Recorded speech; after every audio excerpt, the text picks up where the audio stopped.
حضور کا چچا ابو لہب بدترین دشمن، اور اس کی بیوی ام جمیل بدترین دشمن۔ یہ دونوں انتہائی خوبصورت انسان تھے، بہت خوبصورت، لیکن انتہائی بد نصیب بھی۔ حضور کا انتہائی دشمن اور ام جمیل اس سے بڑھ کر دشمن۔ یہ یہ بتانا مشکل ہے کہ دونوں میں سے کون زیادہ بڑا دشمن تھا۔ ذاتی طور پہ جو حضور کو تکلیفیں پہنچائیں وہ باہر کے لوگ نہیں پہنچا سکتے تھے، لیکن یہ تو گھر کے لوگ تھے نا، خاندان کے تھے۔ بنو ہاشم کی ایکسپورٹ تھی آپ صلی اللہ علیہ وآلہ وسلم کو، جب تک آپ کے چچا ابو طالب وفات نہ پا گئے۔ اس سے پہلے بہت اچھی سپورٹ تھی، حضور کی حفاظت کرنے والے تھے، لیکن یہ تو خود بنو ہاشم میں سے ہیں، اور ایک دیوار بیچ، بس دونوں کے گھر بالکل ساتھ ساتھ۔ اور یہ بیوی جو ہے اوپر سے دیوار کے اوپر سے گندگی پھینکتی رہی، حضور کے راستے میں کانٹے بچھاتی رہی۔ صبح تہجد کے لیے حضور اٹھتے تھے اور جاتے تھے بیت اللہ کے پاس، جا کے عبادت کرتے تھے، راستے میں کانٹے بچھاتی تھی۔ سخت ترین ایذا پہنچانے والی عورت وہ ام جمیل۔ تو ان دونوں کا ذکر قرآن کی ایک سورت میں فرمایا گیا ہے، تبت یدا ابی لہب وتب۔ یہ انتہائی گستاخانہ جملہ تھا جو ابو لہب نے حضور کی شان میں استعمال کیا تھا۔ تمہارے لیے ہلاکت ہو، بربادی ہو، تم نے ہمیں اس کام کے لیے جمع کیا تھا؟ ہمیں لگا کہ تم نے کوئی کام کی بات بتانی ہے، تم نے یہ توحید کا لیکچر شروع کر دیا۔ تبت یدا ابی لہب وتب، ہلاک ہو گئے، برباد ہو گئے، ٹوٹ گئے ہاتھ ابو لہب کے۔ ان کو ذاتی تکلیف پہنچانے میں سب سے بڑا کام اس کا یہ تھا کہ اس کے 2 بیٹوں کا رشتہ حضور کی 2 صاحبزادیوں کے ساتھ ہوا تھا۔ اس نے اپنے دونوں بیٹوں سے کہا، بلکہ غالباً شاید نکاح ہو چکا تھا، رخصتی نہیں ہوئی تھی لیکن نکاح ہو چکا تھا، تو اس نے کہا دونوں بیٹوں سے، جاؤ طلاق دے کر آؤ۔ وہ گئے اور بڑے ہی گستاخانہ انداز میں، توہین آمیز انداز میں حضور کے سامنے ان کی بیٹیوں کو طلاق دی۔ تو حضور نے صلی اللہ علیہ وسلم نے بد دعا دی، اے اللہ اپنے کتوں میں سے 2 کتوں کو ان پر مسلط کر دے، اور وہ ہلاک ہوئے، برباد ہوئے۔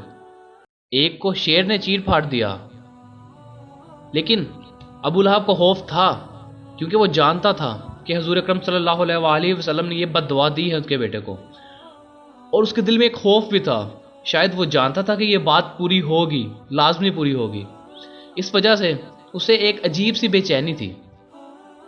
اس میں اب 2 روایتیں آ جاتی ہیں کہ ایک کہتے ہیں کہ انہوں نے گرجا گھر میں پناہ لی اور اس نے اپنے باقی ساتھیوں سے کہا کہ میرے بھتیجے نے میرے بیٹے کو بد دعا دی ہے، اور آپ ایسا کریں کہ اپنا سارا سامان صحن میں جوڑ دیں اور میرا بیٹا اس کے اوپر سو جائے، اور ہم لوگ اس کے سائڈوں پہ دائرہ لگا کر سو جاتے ہیں۔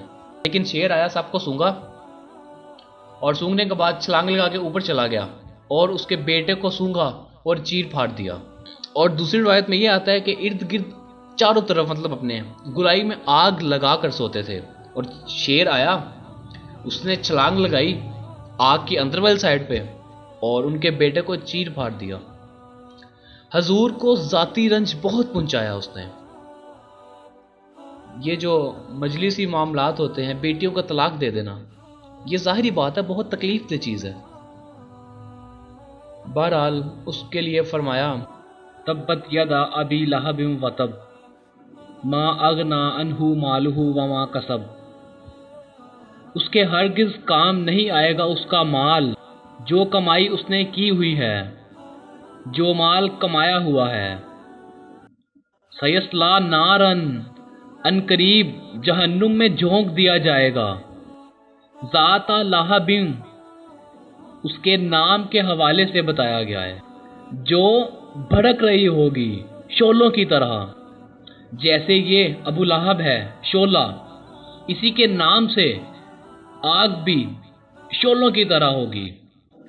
سیصلی نارن ذات لہب وامرأتہ، اور اس کے ساتھ ہی اس کی بیوی بھی ہوگی، حمالۃ الحطب، جو کہ ایندھن لے لے کر آئے گی اور اس آگ میں اور ڈالے گی تاکہ آگ اور بھڑکے۔